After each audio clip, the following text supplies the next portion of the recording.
Assalamualaikum warahmatullahi wabarakatuh. Waalaikumsalam warahmatullahi wabarakatuh. Bismillahirrahmanirrahim. Alhamdulillahi rabbil alamin. Wassalatu wassalamu ala ashrafil anbiya'i wal mursalin, Sayyidina wa maulana Muhammadin wa ala alihi wa ashabihil mujahidin at-tahirin. Amma ba'du, subhanaka la ilma lana illa ma 'allamtana innaka antal alimul hakim. La hawla wa la quwwata illa billahil aliyyil azim.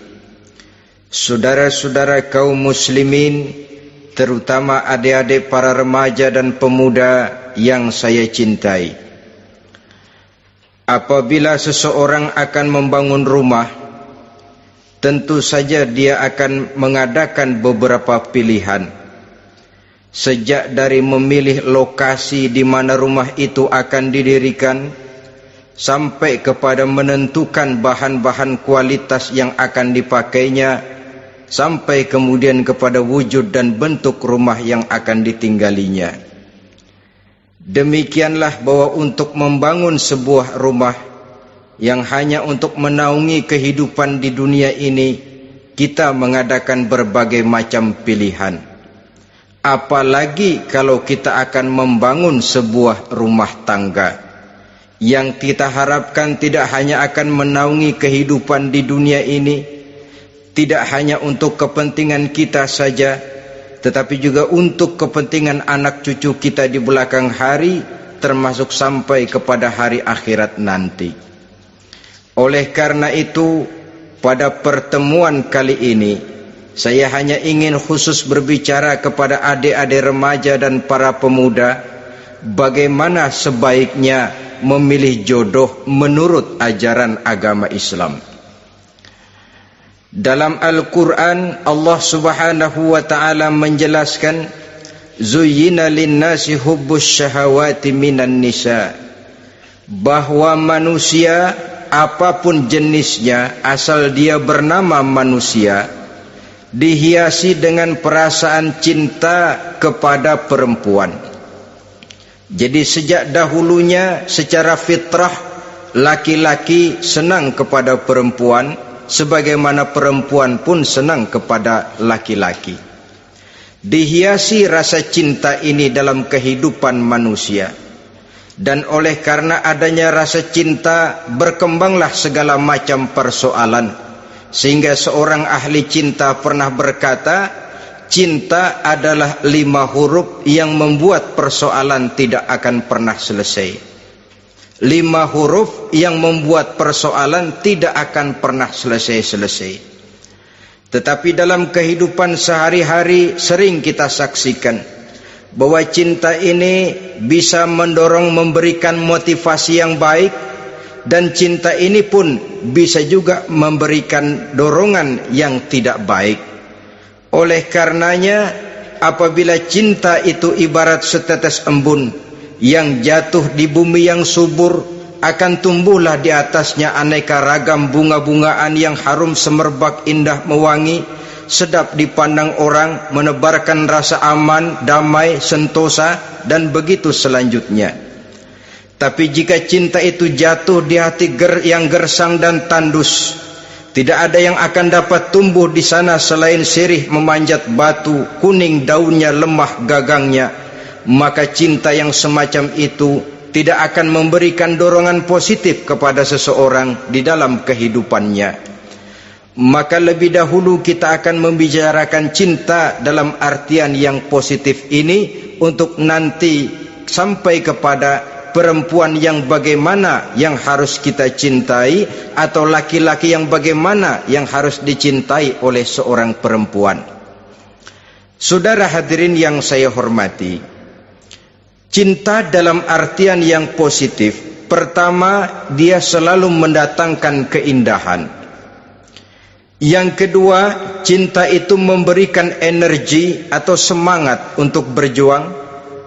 Dan yang ketiga, cinta itu selalu membawa resiko dalam bentuk pengorbanan. Maka cinta yang positif pertama melahirkan keindahan. Disinilah orang memerlukan filter atau saringan. Sebab keindahan yang didasarkan karena cinta itu merupakan satu keindahan yang relatif saja. Boleh jadi karena indah orang jadi cinta, boleh juga jadi karena cinta segala sesuatu terasa jadi indah. Namun bagaimanapun juga, kalau hati sudah diliputi oleh rasa cinta, segalanya akan terasa menjadi indah. Cinta itu adalah keindahan. Yang kedua, cinta itu energi, melahirkan dorongan dan semangat.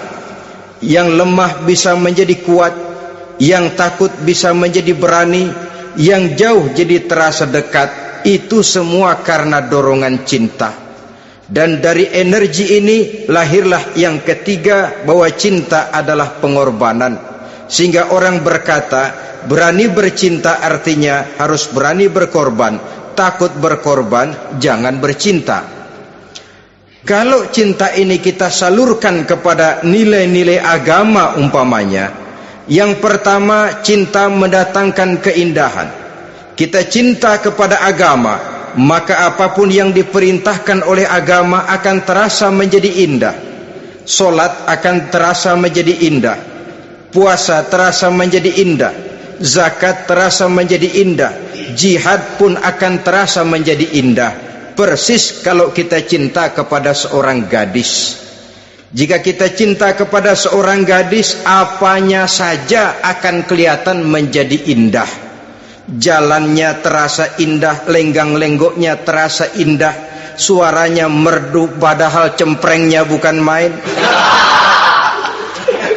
Seluruhnya akan mendatangkan keindahan karena dasarnya sudah cinta. Cinta membawa kepada keindahan. Yang kedua, cinta itu melahirkan energi.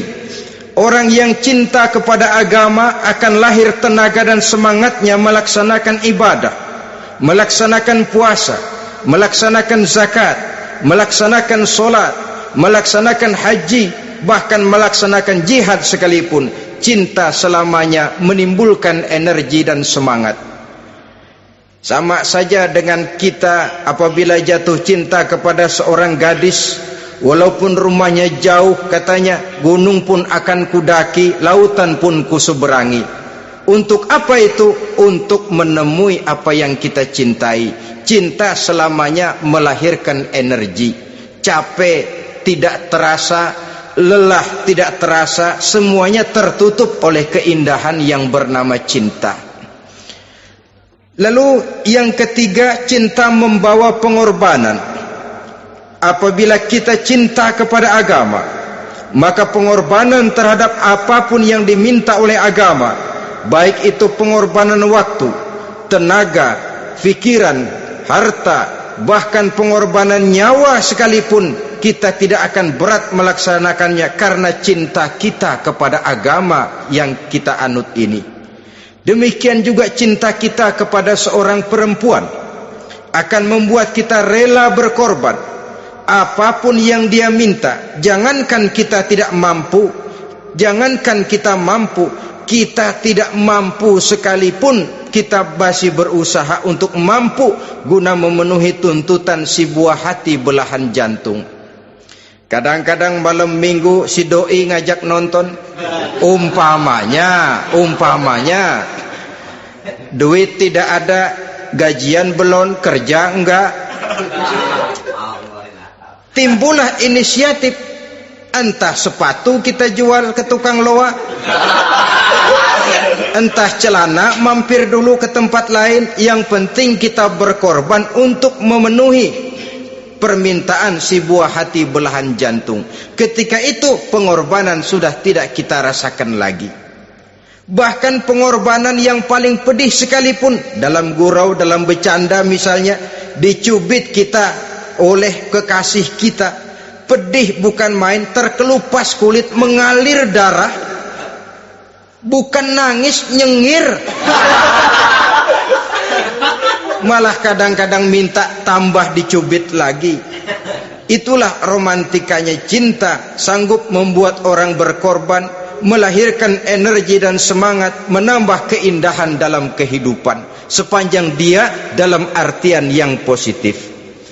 Kalau demikian masalahnya, di dunia yang penuh dengan perbenturan nilai sekarang ini, orang sering salah jalan bagaimana memilih jodoh untuk membangun rumah tangga yang bahagia. Jangan lupa bahwa membangun rumah tangga ini bukan hanya untuk 1-2 bulan, bukan hanya untuk 1-2 tahun, bahkan bukan cuma untuk kehidupan dunia. Lebih daripada itu pun untuk menunjang kebahagiaan di akhirat. Oleh karenanya, memilih jodoh bukan satu hal yang mudah, bukan satu hal yang bisa dilaksanakan sambil lalu, tetapi memerlukan penelitian, memerlukan pengamatan yang mendalam. Apa petunjuk agama tentang itu? Dengan kata lain, bagaimana seharusnya seseorang memilih jodoh dalam kehidupannya? Ini tentu saja sumbangan moral buat adik-adik remaja dan para pemuda yang lagi kebingungan memilih jodoh, atau barangkali buat bapak-bapak yang kepengen nambah lagi.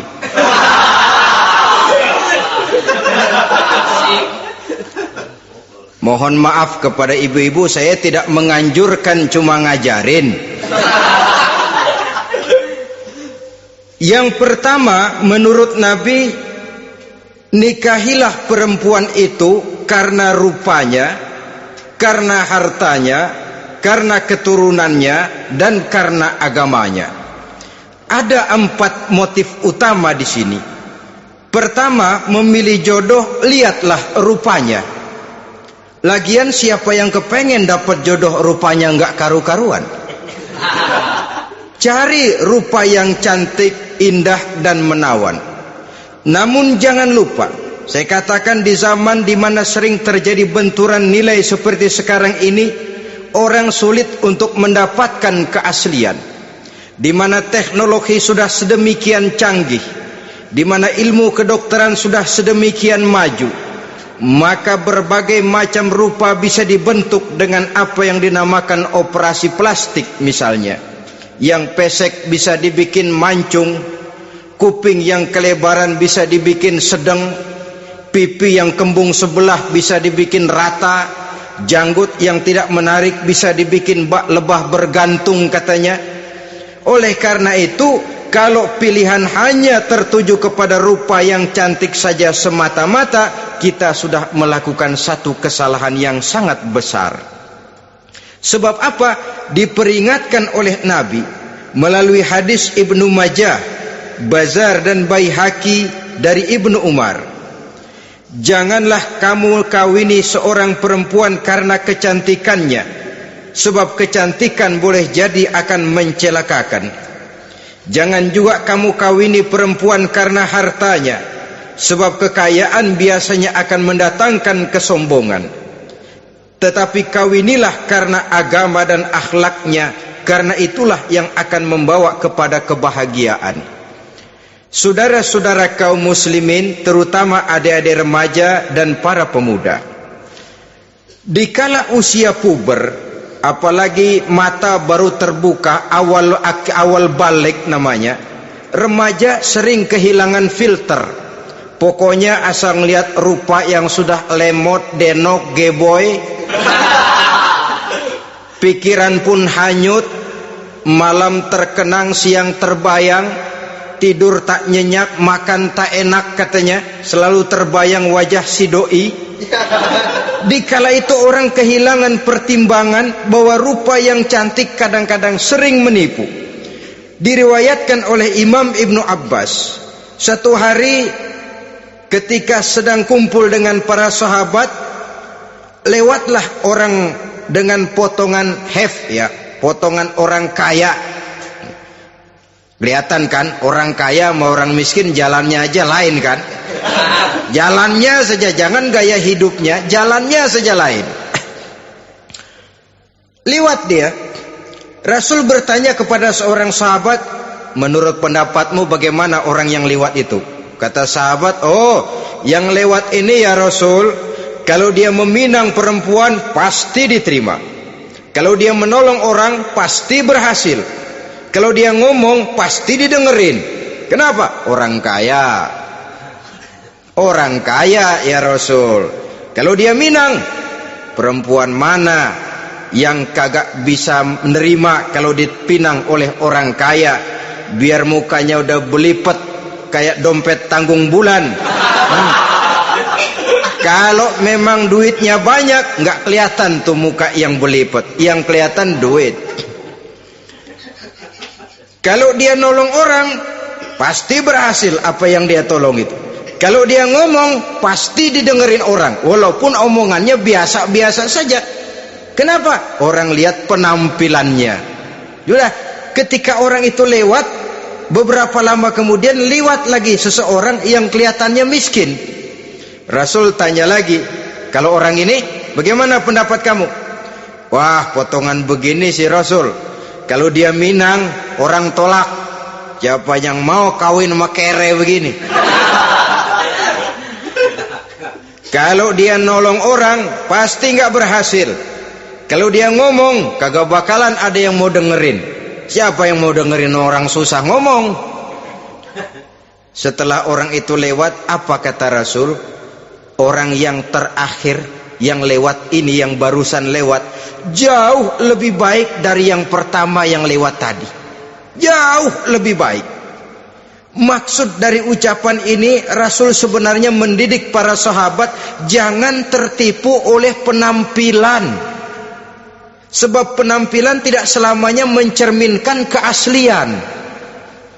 Apalagi di zaman sekarang, salon di mana-mana bejibun.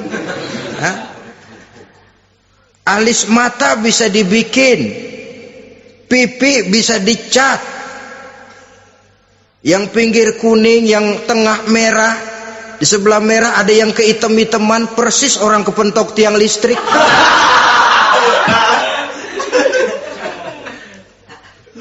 Kecantikan yang artifisial, kecantikan yang bukan alami.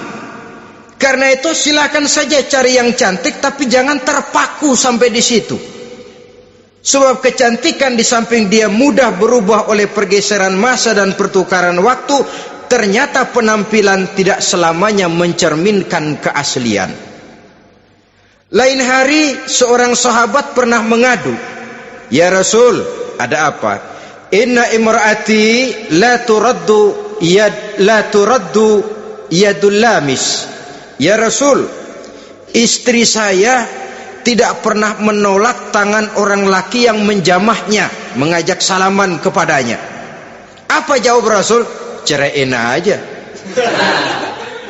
Tapi hati saya berat ya Rasul, saya cinta betul sama dia. Ya kalau hatimu berat, jaga dia baik-baik. Nah, dari riwayat ringkas ini kita ambil satu perbandingan. Memang punya istri berwajah cantik itu kadang-kadang si malakama kalau imannya tidak kuat. Si malakama, kita diemin aja, binal, makan hati, nggak aman, nggak tentram. Jangan-jangan saya berangkat ke kantor, dia ngompreng. Buah si malakama, seperti orang tadi, ya Rasul, istri saya kelihatannya sebenarnya tidak negatif maksudnya ini, cuma bersalaman, tapi terlalu ngobrol. La turaddu yadul lamis, tidak pernah menolak orang yang ngajak salaman. Ya sekedar salaman. Tapi kan awalnya dari salaman. Kalau sudah salaman kan strum bisa ngederdet dari tangan situ. Kata Rasul sederhana saja, ya kalau memang begitu ceraiin. Saya nggak kuat Rasul, saya cinta betul sama dia. Kalau kau tak kuat berpisah dengan dia, jagalah dia baik-baik. Ajar, didik, tanamkan rasa keagamaan di dalam hatinya. Saudara-saudara kaum muslimin, jadi rupa yang cantik tanpa didasari oleh nilai-nilai agama akan membuat seorang suami di rumah tangganya seperti si malakama. Seperti berhadapan dengan buah si malakama. Kalau tidak diiringi dengan nilai-nilai moral yang luhur dan bekal agama yang tangguh. akan pergi jauh dari rumah rasanya tidak aman, sedangkan di rumah saja siapa yang akan mencari nafkah, dan begitu selanjutnya. Orang tadi jelas berhadapan dengan buah si malakama, didiamkan, makan hati. Sebab maaf, kalau seorang suami sudah tidak punya rasa cemburu terhadap istrinya, itu kan yang disebut dayus. Dan dayus itu jangankan masuk surga, bau surga saja dia tidak dapat. Tapi cemburu dalam artian bukan cemburu buta, cemburu dalam artian yang wajar. Dia cemburu, akan dikerasi takut kalau istrinya minta cerai, sedangkan dia cintanya sudah kadung medok bener. Si malakama jadinya. Nah, ini juga satu riwayat yang memberikan gambaran kepada kita pilihan. Silakan cari rupa yang cantik saja, cari yang cantik.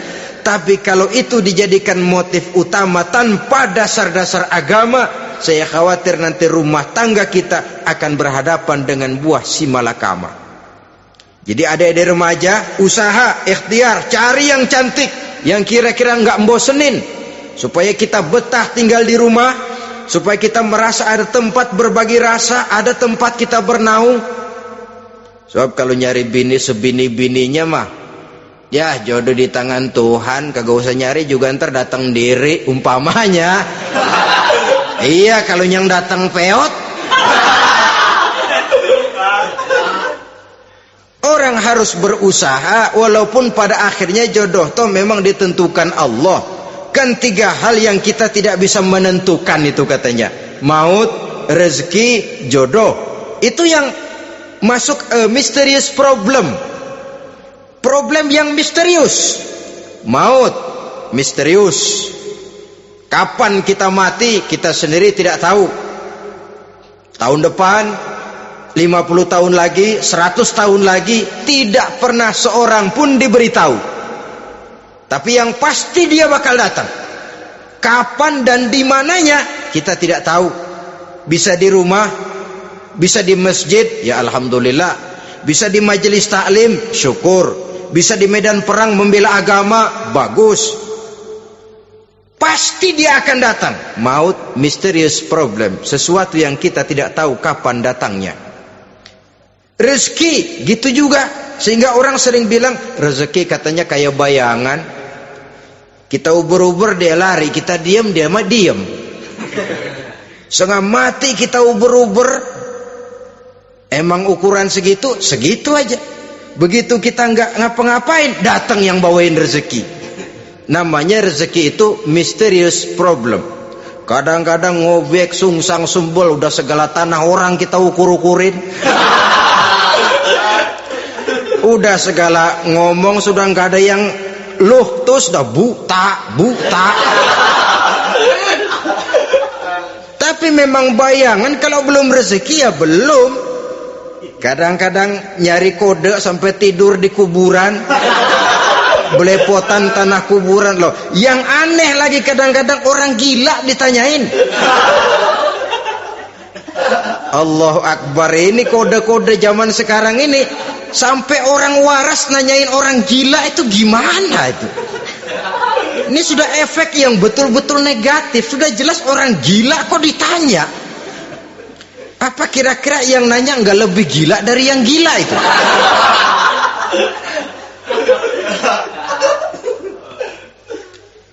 Saudara-saudara kaum muslimin, terutama adik-adik remaja dan para pemuda, jadi silakan saja cari rupa yang cantik, karena dia akan jadi tautan hati, buah hati belahan jantung, tempat kita berbagi rasa, tempat kita pulang dan tinggal di rumah tangga kita.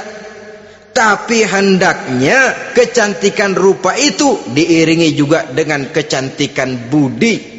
Karena itu cari rupa yang cantik. Ini pilihan utama.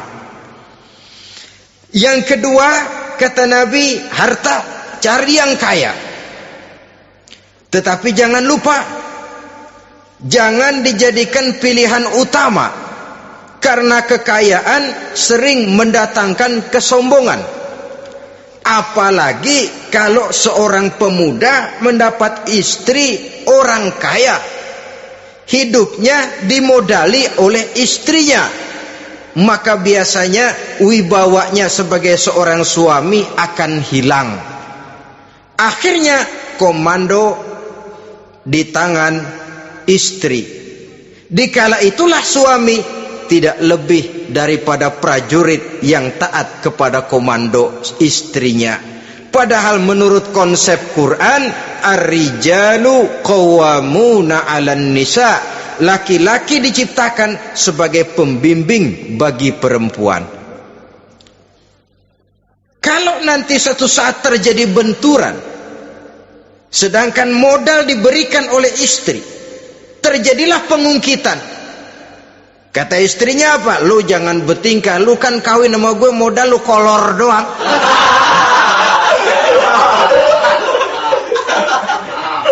Kalau sekarang bertingkah, silakan keluar rumah. Bawa seperti engkau datang dulu, jangan bawa apa-apa. Pergilah seperti engkau datang dulu kemari. Hilanglah wibawa seorang suami. Suami kalau udah digentak sama istri begitu, ngelempuruk kayak ayam sampar. Di mana lagi letak wibawanya? Harta sering mendatangkan kesombongan. Oleh karena itu, walaupun diperintahkan cari yang keturunan orang kaya, tapi maksudnya jangan dompleng. Sebab kepribadian seorang suami akan ditentukan oleh sifatnya sendiri. Keberadaannya ditentukan oleh karya dan perbuatannya sendiri. Itulah yang akan menampilkan kepribadian dia dalam kehidupan di masyarakat ini. Saudara-saudara kaum muslimin, terutama adik-adik remaja dan para pemuda, kan kadang-kadang di zaman sekarang kan kelas-kelas gigolo, playboy ya, nyari tante-tante kesepian, mejeng-mejeng di pinggir-pinggir jalan dengan harapan apa? Ya barterlah, tukar tambah. Nah, supaya dapat rokok, dibelikan pakaian, motor dan sebagainya. Tapi yang jelas hilang harga diri sebagai laki-laki, dan itu yang paling mahal. Kalau seorang laki-laki sudah kehilangan harga diri, apalagi yang bisa dibanggakan dalam kehidupan ini? Apa artinya naik mobil kalau kepala tertunduk ke bawah? Apa artinya jalan di tengah masyarakat kalau kita tidak bisa menengadah dengan satu kebanggaan? Hilangnya harga diri merupakan kehancuran awal dari sebuah pribadi yang untuk jangka panjang kita tidak akan bisa lagi berbuat banyak. Tanpa harta orang memang sulit untuk bahagia, tapi harta semata-mata bukan merupakan jaminan bahwa orang lantas akan bahagia. Saya barangkali harus berkata, banyak orang miskin yang kaya, tapi tidak sedikit orang kaya yang miskin. Saya ulangi ini, banyak orang miskin yang kaya, tetapi tidak sedikit orang kaya yang miskin. Nah, bagaimana pengertiannya? Orang miskin yang kaya, materinya sederhana, peralatan rumah tangganya sederhana, tapi hatinya kaya. Oleh karena hatinya kaya, jiwanya lapang. Sebaliknya, orang kaya yang miskin, di tengah kelimpahan materi yang berlimpah, segalanya serba ada, hatinya yang miskin. Kelimpahan materi tidak akan sanggup mengobati kemiskinan hatinya. Sehingga di tengah kehidupan yang serba ada, dia masih merasa kurang, maka dia tidak pernah cukup. Di tengah kemilauan dan gemerlapan serta glamornya rumah mewah, dia merasa hidup di tengah gurun pasir yang gersang dan tandus. Karena itu, biarlah miskin harta tapi kaya budi, daripada kaya harta tapi miskin budi. Lebih utama lagi kaya harta, kaya budi. Itu idealnya. Dasar pilihan ketiga sesudah rupa dan harta menurut Nabi, keluarga. Faktor keturunan sangat menentukan. Pepatah mengatakan buah apel akan jatuh tidak terlalu jauh dari pohonnya.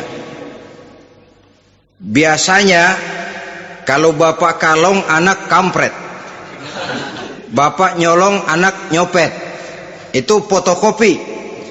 Saudara-saudara, sungguh pun demikian, faktor keluarga bukan merupakan yang paling dominan, karena segalanya memang bergantung kepada hidayah dari Allah Subhanahu wa ta'ala. Kalau hidayah datang, bisa saja anak maling bisa jadi kiai. Kalau hidayah datang, bisa saja anak Nabi malah ikut bersama orang-orang kafir. Pada akhirnya orang mau besar atau tidak bukan dengan jalan menyempeng kepada keturunan ke orang lain, tapi ditentukan oleh kepribadian dirinya sendiri. Tidak bisa kita menjadi besar dengan menyebut kebesaran orang lain. Itu sebabnya dicontohkan oleh Imam Ali pada saat beliau berkata, laisal fata may yaqulu kana abi walakinnal fata may yaquluha anadha. Anak muda yang gentleman adalah anak muda yang berani berkata, inilah saya. Bukan anak muda yang membanggakan leluhurnya. Ini kan zaman sekarang ini lagi ngetop-ngetopnya lagu-lagu cengeng katanya dah. Sebenarnya menurut saya bukan cuma lagu cengeng yang jadi masalah. Lagu cengeng cuma satu efek dari sikap yang lebih utama dari itu, yaitu mental cengeng. Kalau mental sudah cengeng, apapun yang kita lakukan akan jadi cengeng. Tidak cuma lagu, kebudayaan yang lahir akan kebudayaan cengeng. Jadi pengusaha cengeng. Jadi pejabat cengeng. Jadi kiai cengeng. Kenapa? Mental cengeng. Di antara mental cengeng itu apa? Mengandalkan fasilitas atasan. Kalau tidak ada fasilitas dari atas, lantas tidak bisa berbuat apa-apa, cengeng. Menjadi besar bukan karena karier pribadi, tapi karena nasib katrolan. Itu pun termasuk mental cengeng. Sedikit gagal, bagaimana sedikit jalan buntu, sedikit deadlock, lu ngapain lu melulu? Saudara hadirin yang saya hormati, jadi lebih penting dari sekedar lagu-lagu cengeng, saya malah lebih suka bicara mental cengeng ini. Mental yang cepat putus asa, mental yang tidak mau mengeluarkan usaha maksimal, mental yang hanya mengandalkan fasilitas, sedangkan pribadinya tidak lebih daripada pribadi sumuhun dawu, pribadi kulonuwun, pribadi kumaha juragan wae, pribadi oke bos, pribadi asal bapak senang. Bukankah itu semua merupakan cermin dari mental-mental yang cengeng, yang untuk jangka panjang tidak akan pernah menguntungkan daripada pembangunan bangsa dan negara yang kita cintai ini. Seseorang mau besar atau tidak bukan dengan jalan menyempeng kepada kebesaran orang lain. Bahkan Syauqi dalam sebaik syairnya yang lebih tegas mengatakan, wa syarrun nasi zu khumulin iza fakhartahum zakarul jaduda wa syarrun nasi wa khairun nasi zu syarafin qadimin aqama li nafsihi syarafan jadida. Generasi yang paling jelek adalah generasi pemalas. Kalau kelihatan orang lain lebih hebat dari dia, disebut-sebutnya kebesaran nenek moyangnya. Dia sendiri nggak punya prestasi apa-apa. Kerjanya cuma ngandeli kerjanya cuma menggelayuti fasilitas orang tuanya. Tanpa itu dia tidak akan punya nilai dan harga sama sekali. Ini generasi paling jelek. Kalau orang lain kelihatan lebih hebat, dia sebut nenek moyangnya. Lo sih belum apa-apa, lo baru kopral lo.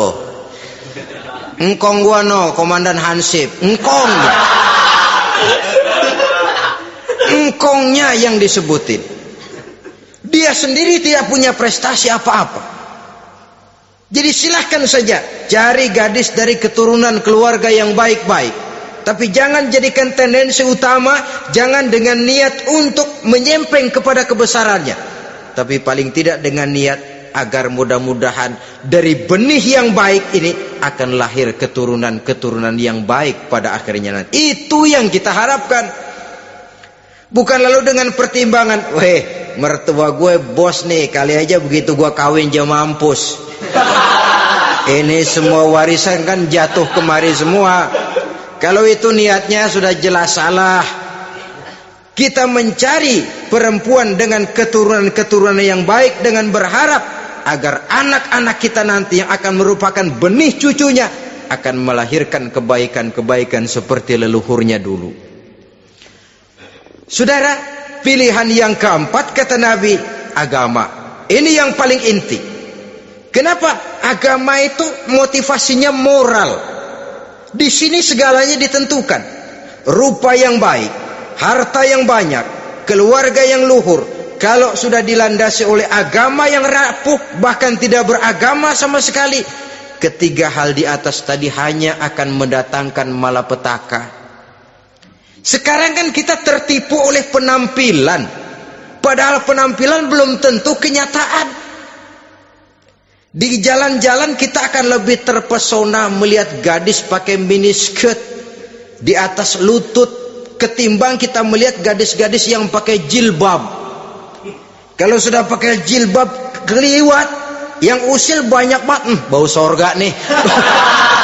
Bau sorga katanya. Tapi kalau sudah yang pakai miniskirt itu yang lewat, itu dari ujung ke ujung mata kagak mau kedip. Laler nemplok di mata kagak dirasain. Kita terpesona oleh penampilan zahir, padahal penampilan belum tentu memantulkan hal yang sebenarnya.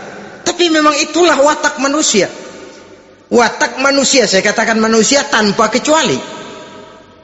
Tetapi bergantung kepada pemikiran jangka pendek atau jangka panjang. Kalau jangka panjang yang kita pikirkan, ya tentu kita tidak akan mudah terpesona oleh hal yang zahir. Sampai-sampai Quran sendiri mengatakan budak yang hitam legam tapi beriman itu lebih baik daripada orang-orang musyrik walaupun cantik, denok, lemot, geboy. Ada lagi nggak bahasa yang lebih dari itu? Cantik, denok, lemot, geboy, bahenol, nerkom. Tapi kafir masih lebih baik budak yang hitam legam sekalipun kalau dia beriman. Kenapa? Rumah tangga untuk jangka panjang. So itu Islam tidak membolehkan kawin campuran dengan lain agama. Walaupun ada ayat yang mengatakan boleh kawin dengan ahlul kitab, tapi sebagian mufassir menjelaskan bolehnya kawin dengan ahlul kitab itu dalam kondisi darurat. Dalam kondisi normal tidak bisa. Kenapa? Kalau sudah berlainan agama, akan terjadi kerancuan rumah tangga untuk jangka panjang. Bagaimana membina dalam keharmonisan di rumah tangga? Bagaimana nasib anak-anak nanti? Kadang-kadang ada keluarga, kami sih keluarga modern. Anak-anak kami berikan kebebasan untuk milih agama apa saja. Bapaknya Islam, istrinya Kristen, anaknya ada yang Hindu, Buddha. Bagus nih, keluarga pecel namanya. Bagaimana keluarga modern bisa seperti itu? Padahal seorang suami bertanggung jawab di hadapan Allah. Dia akan ditanya tentang istrinya. Dia akan dimintakan pertanggungan jawab tentang anak-anaknya. Kalau istri kita berlainan agama, mungkin terjadi pengkaplingan. Pokoknya kalau anak perempuan ikut ibu, anak laki ikut bapak.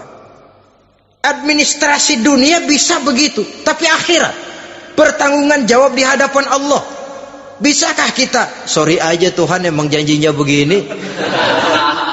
Saudara hadirin yang saya hormati, oleh karena itu budak legam hitam kalau beriman masih lebih baik daripada orang-orang yang tidak beriman walaupun cantik dan mempesona. Kenapa? Ini faktor agama. Ya buat 1-2 bulan bisa terwujud rumah tangga yang tentram. 2-3 tahun mungkin masih bisa bertahan, tapi sampai kapan? Sampai kapan itu akan terwujud? Pada akhirnya akan muncullah dilema yang akan sulit buat diatasi. Oleh karenanya motif agama dijadikan stres oleh Nabi. Fasfar bizatiddin taribat yadak. Pilih agama sebagai titik sentral, sebagai pilihan utama. Kalau agamanya kuat, walaupun rupanya sederhana, tapi karena nilai agamanya kuat, dia bisa menyenangkan hati suaminya. Dia bersolek untuk kepentingan suaminya. Dia taat kepada suaminya. Harta, dia anak orang kaya untuk membantu perjuangan suaminya. Tapi kalau tidak ada modal agama, rupa yang cantik bisa menyengsarakan suami. Apalagi kalau suami kere, istrinya sudah cantik, kaya ataupun tidak kaya kadang-kadang, udah suaminya suruh ngempuk di rumah, bininya yang kerja. Ya kalau kerja mendingan kalau dikerjain itu.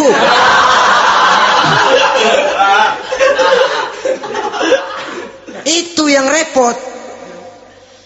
Saudara hadirin yang saya hormati, dan ini bukan satu dua kasus. Alangkah malangnya kalau sudah terkena hal seperti itu. Akhirnya seperti pengaduan sahabat kepada Rasul tadi. Mau diceraiin, cinta saya udah medok bener Rasul. Enggak diceraiin, hati saya ngebet, pegel. Si malakama akhirnya. Jadi oleh karenanya agama. Kalau dia cantik, walaupun miskin, agamanya kuat, dia bisa memelihara kehormatan diri. Dia kaya, agamanya kuat, hartanya disalurkan di jalan Allah. Karena itu agama jadikan pilihan utama. Dan ukuran agama itu bukan cuma jilbab loh. Ya kadang-kadang ada juga yang jilbabnya nggak pernah lepas, tapi kadang-kadang akhlaknya lebih binal dari yang kribo. Ada cuma sekedar kamuflase saja, itu pun penampilan, sekedar penampilan saja. Cuma dari segi aurat ya memang lebih baik dan lebih utama, dan saya kira lebih mengundang penasaran toh. Duren kalau udah dibuka kan kelihatan isinya, emang udah begitu, udah. Tapi kalau masih rapat, itu yang rasanya kita pengen buka, timbul tantangan, gue pengen tahu isinya. Rasanya juga begitu. Sama saja dengan baju, kalau dibungkus rapat di plastik, ditaruh di etalase, adanya di toko serba ada, tahu kita barang mahal nih. Biar punya duit, kita mau nawar ragu-ragu, takut nggak cukup.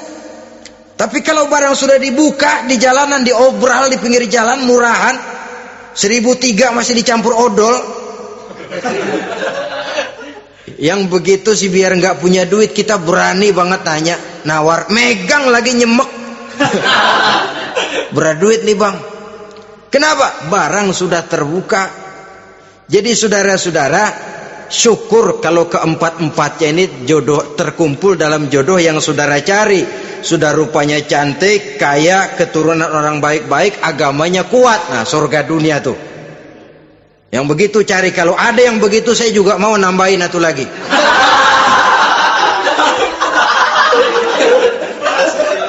Tapi yang kumpul keempat-empatnya ini terus terang saja langka. Makhluk langka ini. Kadang-kadang cantik, kaya, keluarganya hebat, agamanya nol, akhlaknya kayak setan. Tapi yang paling celaka kalau empat-empatnya kagak ada. Rupanya jelek, melarat, bapaknya biang maling, kagak beragama lagi. Apanya yang mau dipilih? Mampus saja mendingan. Sudah nggak ada pilihan sama sekali tuh.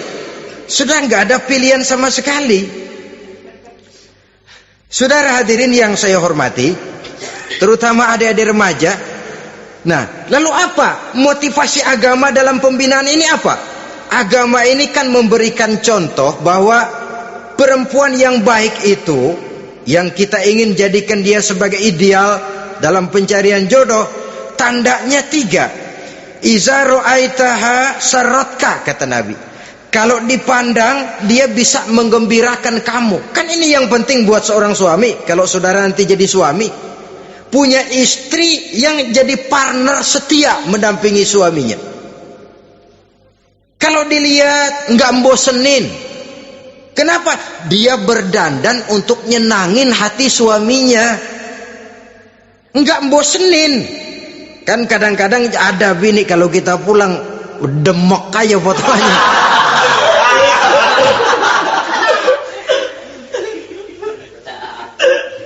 Ini yang bikin suami nggak betah di rumah ini kan yang begini.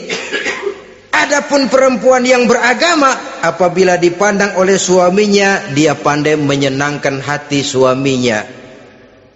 Andai kata suaminya dalam kesulitan, dia tidak menambah beban kesulitan. Paling tidak dia bisa memberikan satu bantuan moral. Bantuan moral untuk mengurangi beban kesulitan daripada suaminya.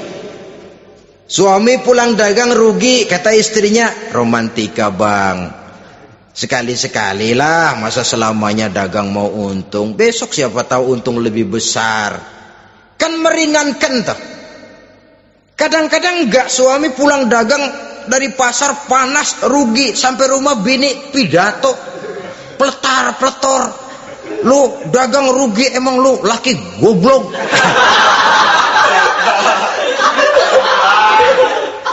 Sudahlah di pasar rugi, di rumah digoblok-goblokin. Ini nanti kena penyakit broken home yang begini ini. Padahal kesuksesan di kantor, kesuksesan di pasar, kesuksesan di medan tugas selalu dimulai dari kesuksesan dan ketenangan dari rumah tangga. Dia berhias untuk kepentingan suaminya, tidak terlalu berlebihan. Dan suaminya pun pandai menghargai istrinya dengan kata-kata yang menimbulkan gairah dan semangat. Melihat istrinya bersorak, kamu makin cantik saja.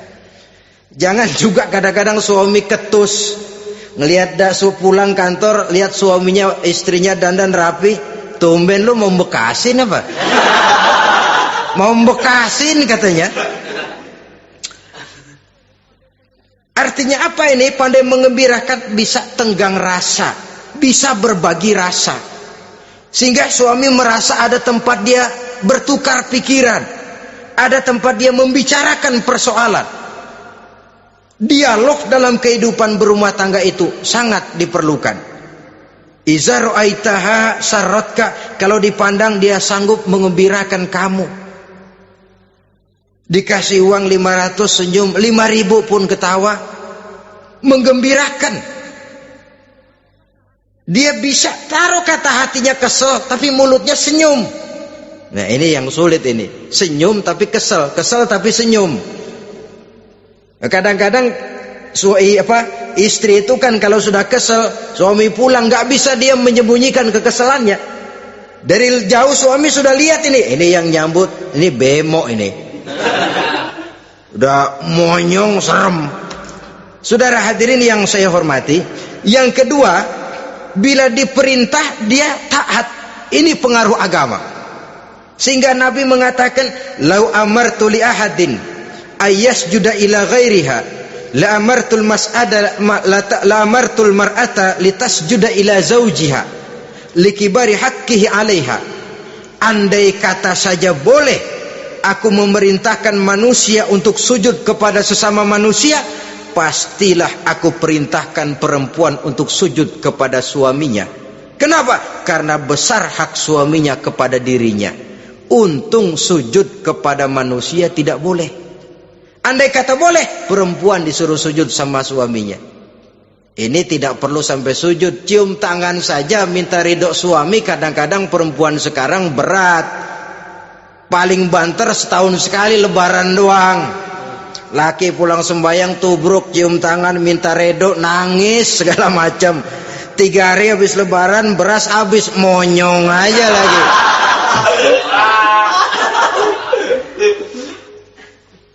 Saudara hadirin yang saya hormati, yang ketiga, akibat pengaruh agama, dia sanggup memelihara kehormatan diri dan sanggup menjaga harta suaminya. Memelihara kehormatan diri baik pada saat suaminya di rumah atau pada saat suaminya tidak ada di rumah. Satu riwayat, seorang sahabat akan pergi perang jihad di fi sabilillah. Ketika mau berangkat dia bilang kepada istrinya, saya mau berangkat perang. Kalau saya belum pulang kamu jangan keluar rumah. Baik bang. Pergi istrinya, pergi suaminya jihad. 1 minggu, 2 minggu berlalu, belum juga pulang. Satu hari datang utusan dari rumah orang tua si istri ini. Assalamualaikum bu. Waalaikumsalam. Ada apa? Ada berita kurang enak bu. Orang tua ibu sakit parah. Mohon tolong ditengokin. Apa kata si istri? Maaf saja, suami saya belum pulang dari medan perang. Saya belum dapat izin keluar rumah kalau dia belum pulang. Tolong sampaikan maaf saya kepada orang tuanya. Pulanglah utusan tadi. Besok balik lagi. Bu, ada apa? Udah Senin Kemis. Napasnya sudah sampai tenggorokan. Tolong tengokin buat terakhir kalinya bu. Suami saya belum pulang. Dia pesan kalau dia belum pulang saya jangan keluar rumah. Saya nggak bisa tengokin orang tua saya. Salam maaf saja. Pulang utusan itu. Besok balik lagi. Bagaimana? Sudah meninggal bu. Mau dikubur. Tengokinlah buat terakhir kalinya. Suami saya belum pulang. Saya belum berani keluar rumah kalau suami saya belum pulang. Itu janji saya sama suami saya. Pulanglah utusan ini ngadu kepada Rasulullah sallallahu alaihi wasallam. Ya Rasul, ini perempuan kelewatan benar. Dari orang tuanya sakit sampai sekarat, sampai mati, sampai dikuburin dia nggak nengokin. Memangnya kenapa? Suaminya katanya pergi jihad dan suaminya tidak mengizinkan dia keluar rumah kalau si suami belum pulang. Apa jawab Rasul? Marahkah beliau? Tidak, beliau senyum. Apa katanya? Dosa orang tua yang meninggal ini telah diampuni oleh Allah karena dia punya anak perempuan yang begitu taat kepada suaminya. Allahu Akbar. Dosa orang tua yang sudah meninggal itu diampuni oleh Allah karena dia punya anak perempuan yang begitu taat kepada suaminya. Ketaatannya kepada suaminya menyebabkan dosa orang tuanya diampuni oleh Allah Subhanahu wa ta'ala. Suami pergi jihad, orang tua sakit keras, tidak berani dia keluar rumah. Itu tandanya bisa menjaga kehormatan diri. Kalaupun satu saat suaminya manggil, bu tolong ambilin uang di dompet. Dompetnya dibawa, bang ambil saja sendirilah, nanti salah ambil lagi saya. Kadang-kadang enggak, suaminya pergi mandi, dompet berantakan. Saudara hadirin yang saya hormati, ini motivasi agama. Jadi kecantikan zahir yang diimbangi dengan kecantikan batin oleh karena pengaruh agama tadi. Kalau sudah kemari, orang tidak perlu mikir-mikir operasi plastik, bikin yang pesek jadi mancung supaya orang tertarik, bikin belakang yang kurus jadi menarik. Tidak. Orang tidak perlu lagi pakai susuk-susukan, dipasang di bibir supaya kalau senyum orang gempor, supaya kalau ngomong orang percaya, dipakai di kuping supaya macam-macam. Tidak perlu lagi pakai jompa-jampe, pelet-peletan supaya kalau diludahin orang ngikut. Nggak perlu lagi. Kenapa? Cinta itu nature, sesuatu yang alamiah, yang tidak bisa dipaksakan. Dia kudrati, karunia dari Allah. Tidak bisa cinta dipaksakan. Kalaupun bisa, dengan ilmu pelet, oh saudara bisa membuat orang jatuh cinta, ya 2-3 hari, 4-50 hari. Kesananya apa yang akan terjadi? Kelanggengan tidak akan pernah terwujudkan. Kenapa? Keterpaksaan yang akan timbul. Dalam kondisi semacam itu, rumah tangga tidak akan mengalami ketenangan dan ketentraman. Jadi biarkan cinta berjalan secara alamiah, karena dia memang alamiah. Saudara-saudara, nah sekarang kalau sudah ketemu nih yang 4 tadi, rupa cantik, keturunan boleh, kaya lumayan, agama kuat, apa yang harus kita cari? Apa yang harus kita lakukan? Apa pakai pepatah anak sekarang? Aku lihat, aku pikat, aku dapat, aku sikat, aku minggat. Bangsat.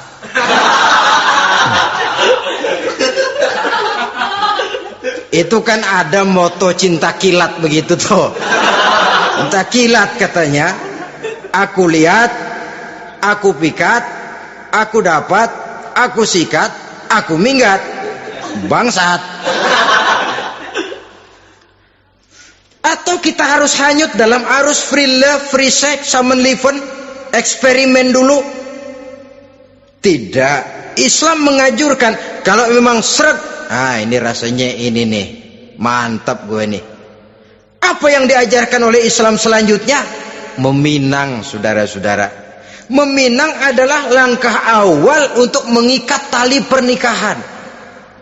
Diizinkan meminang, dan di dalam meminang pun diizinkan untuk melihat. Cuma kalau boleh, ya syaratnya itu waktu melihat itu jangan sampai ketahuan si perempuan yang akan kita pinang itu. Untuk apa kita meminang? Pertama, untuk yakin bahwa perempuan yang kita inginkan ini sudah kumpul syaratnya itu, tidak ada cacatnya. Yang kedua, untuk memperkuat tekad hidup berumah tangga, diperlukan meminang. Adapun adat itu berbeda. Tapi bahwa konsep meminang itu dalam Islam ada, itu jelas. Ya kalau mesti bawa pisang raja, pakai roti buaya, pakai martabak segede ban mobil truk segala macam, itu adat saja, ya. Tapi yang real meminang itu ada dalam Islam. Nah, bagaimana adab meminang? Setelah kita tahu anak ini cantiknya ya, keturunan baik, ya kekayaannya lumayan, agamanya kuat, pinanglah dia. Caranya boleh lihat langsung. Lihat langsung kalau bisa tanpa setahu si perempuan. Dan batas yang boleh dilihat itu muka dan tangan. Itu saja. Jadi jangan gerusak. Minta permisi Pak, saya mau ngelihat anak bapak seutuhnya, soalnya buat saya ini nanti. Apanya aja dibedolin, jangan. Kira-kira yang boleh itu muka sama tangan. Andai kata kita risih, sebab nanti kalau nggak jadi akan jadi timbul rasa malu dan si perempuan juga kasihan. Boleh mengutus perempuan yang kita percaya. Coba kau ke sana, lihat kondisinya yang sebenarnya bagaimana. Kalau ngelihat dari jauh sih utuh, siapa tahu nanti tangannya kurang sebelah. Coba lihat sana. Saudara-saudara, kemudian boleh juga ditanyakan kepada orang tuanya. Dan dalam hal ini orang tua si gadis tidak boleh menyembunyikan aib atau cacat yang dimiliki oleh anaknya. Dia harus menceritakan apa adanya, sampai pun kekurangan anaknya yang paling kecil sekalipun. Sebab apa? Jangan sampai istilah pepatah beli kucing dalam karung. Kedengeran suaranya doang meong-meong, begitu dibuka tuh kucing gempor sebelah kakinya nggak ada. Kan tentu kita tidak kepengen kecewa di belakang hari. Itulah perlunya meminang sebagai jembatan untuk menuju kepada pernikahan. Nah, dengan demikian kalau sudah usaha meminang ini dilaksanakan, jangan merasa sudah setengah resmi. Ini yang kadang-kadang jadi penyakit. Malah sesudah meminang harus masing-masing lebih menjaga diri, menjaga kehormatan, menjaga pergaulan. Kenapa? Agar saat memasuki jenjang pernikahan nanti merupakan jenjang yang sangat ditunggu-tunggu. Ada rasa keinginan tahu. Kalau tidak, ya udah biasa, nggak giroh lagi ngadepin perkawinan. Kenapa? Kemarin-kemarin gue udah cobain. Hilang gairah lagi. Sebab itu kalau sudah meminang jangan merasa sudah setengah halal. Udah minang ini Kadang-kadang orang tua juga konyol, sudah dipinang diumbar. Lu bawa kemana keda lu udah pinang? Padahal meminang itu cuma langkah awal. Sedangkan selanjutnya harus lebih berusaha menjaga kehormatan diri sampai pada saat nanti pelaksanaan pernikahan. Nah, saudara-saudara, terutama adik-adik remaja dan para pemuda, walaupun agak sekilas memang karena terbatasnya waktu pada pertemuan ini, mudah-mudahan bisa memberikan gambaran yang sepintas tentang bagaimana sebaiknya kita memilih jodoh di dalam membina rumah tangga yang bahagia. Semoga ada manfaatnya. Terima kasih atas segala perhatian. Mohon maaf atas segala kekurangan. Usikum wa nafsi bitaqwallah. Wassalamualaikum warahmatullahi wabarakatuh. Waalaikumsalam warahmatullahi wabarakatuh.